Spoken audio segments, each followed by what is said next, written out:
Fahalmerabantsika tsirairay avy indray tonga eto amin'ny famtinana ny lesona fahasivy isika izay nianarantsika nandritra n'iny herinandro iny ery inona sy irina ihany koa fa nahazo lesona nandritra n'iny herinandro iny sika ary koa ahafahantsika mitombo fahasoavana sy mitombo finoana eo anatrian'Andriamanitra.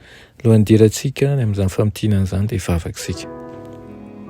Andriamanitra tsara izan-danitro mbola velom-pisaoranao izay noho ny amin'ny fahasoavana lehibe izay mbola arotsaka ao aminay.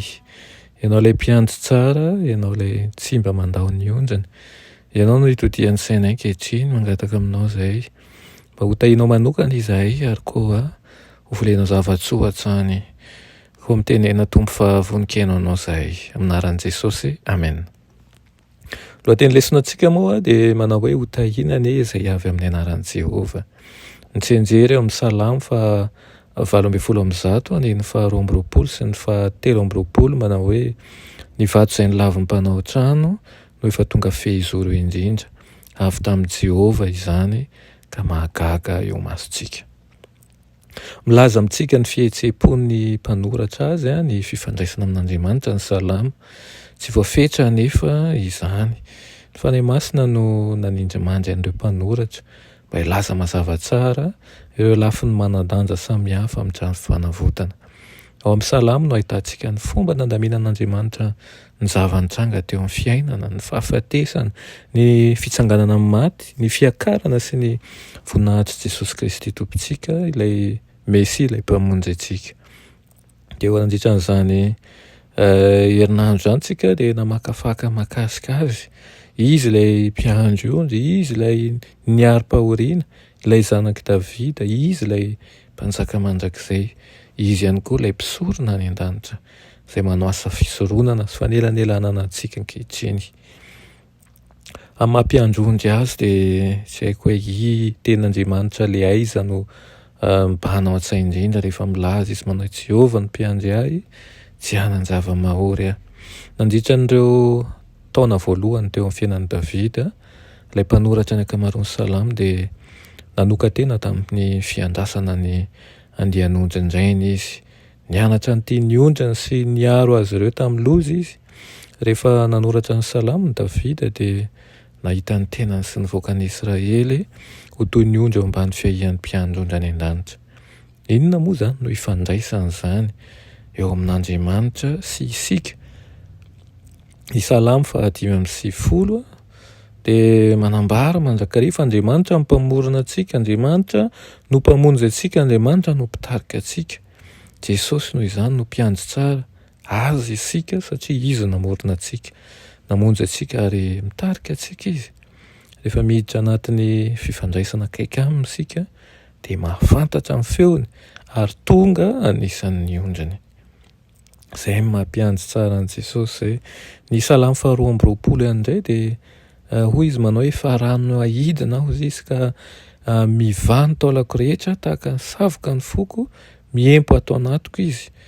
Io Salamo 2:20 io dia faminanena momba ny fahorian'i Mesia. Tanteraka avokoa izany tamin'ny nanombohana azy. Na dia teo aza ny fandavan'ny olona sy ny fahorianany aretiny dia nataon'Andriamanitra ho vato fehizoro ny tempolo ara-panahy Jesosy. Raha mandeha sy raha mamela ny tenantsika hianjera eo amin'io vato io isika dia ho torotoro ary azo famonjena. Fa raha mandany izany kosa isika dia ho torotoro ary ho very. Noho izany dia izo no famonjena ao antsika. Ny Salamo 7:20 ihany koa ilay manambara mahazanaky Davida azy. Nanao fanekena tamin'ny Davida Andriamanitra ary nanambara azy hoe lamatoa, izany hoe ilay lehibe indrindra mpanjaka eto tany.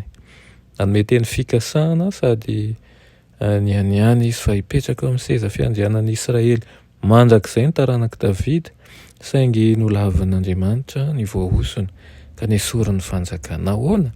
Tsy nahomby tamin'ny anjarany tamin'ny faneken'ny olombelona. Tanjona amin'ny fanekeny kosa nefa Andriamanitra.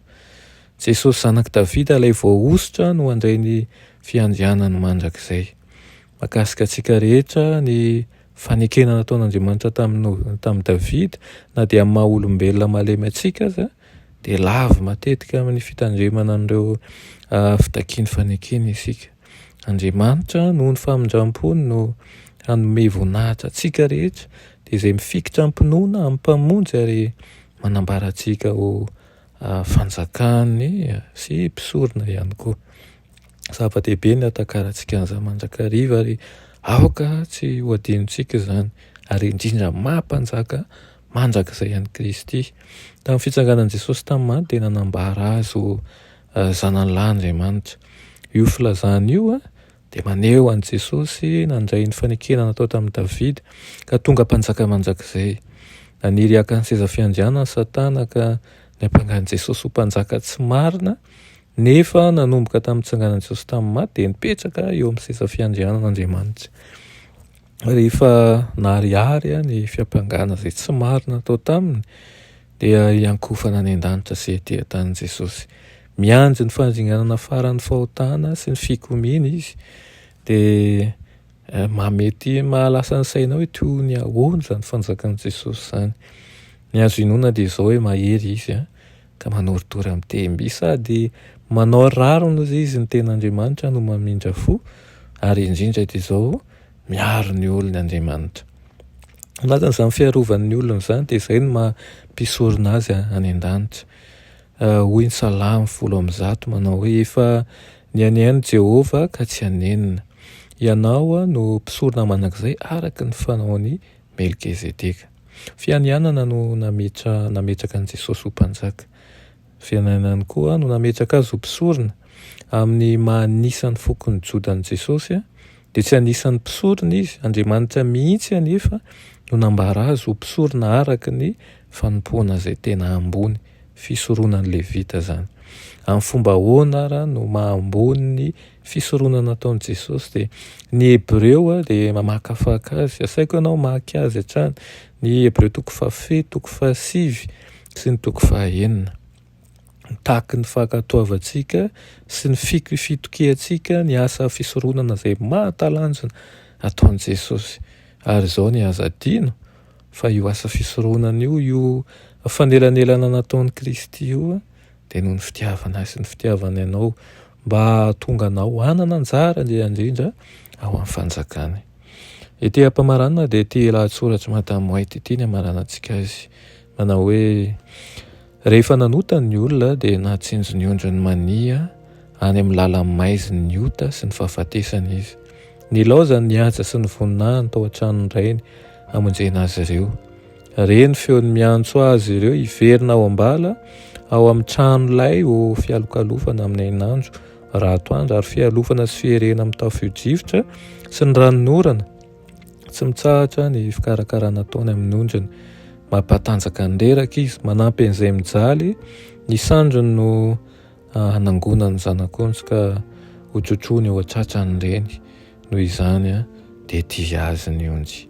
Tianao Jesosy, tianao eny fa na dia amin'izao fahalemenao izao azy, fa dia manatona azy dia ameny hery rehetra aminao ane izy. Amen. Afakisika iranay tsara indrezan-danitra mbola misaotra anao izay no ny amin'ny lesona izay nomenao anay nandritran'andro iny. Tompo raha mahakasika anay manokana dia kely izahay na ny fisainanay na ny ataonay angataka ny herinao lehibe sady mahagaga mba hanavao anay mandrakariva ka homendrika ny filazantsaranao izahay. Da tsy ary mandrakariva ihany koa fa efa navotanao ka tokony handeha tahaka ny olona fa voavitra. Anaran'i Jesosy, amen.